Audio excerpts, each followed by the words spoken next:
অপ্রত্যাশিত প্রার্থীদের মধ্যে আইপিএস প্রসূন বন্দ্যোপাধ্যায় একজন। উত্তর মালদহ থেকে তিনি এবার জোড়া ফুলের প্রার্থী হয়েছেন। খাকি উর্দি ছেড়ে রাজনীতির ময়দানে নেমেছেন প্রাক্তন পুলিশ কর্তা। প্রচারে বিরোধীদের চ্যালেঞ্জ জানাতে তার মুখে শোনা যাচ্ছে ফিল্মি ডায়লগ।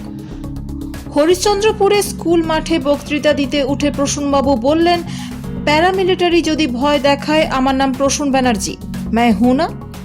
বুটের দপদপানি AK-47 দিয়ে কোনো লাভ নেই।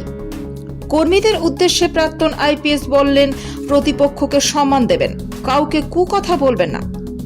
প্রসূনবাবুর এই মন্তব্যের পাল্টা প্রতিক্রিয়া মালদহ উত্তরে বিদায়ী সাংসদ খগেন মুর্মু বললেন, আমরা তৃণমূলের প্রতিটা চমকানো ধমকানো নির্বাচন কমিশনে জানাবো।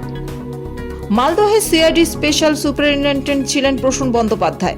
তাছাড়া দুবার দক্ষিণ দিনাজপুর জেলায় পুলিশের সুপার ছিলেন। ওই এলাকা তার হাতির তালুর মতোই চেনা। শুধু পুলিশ অফিসার নন, তিনি অভিনেতাও। স্টার জলসায় দেশের মাটি নামে একটি সিরিয়ালে তিনি পুলিশ অফিসারের ভূমিকায় অভিনয় করেছেন। সেই সিরিয়ালে তার অভিনয় প্রশংসিত হয়েছিল।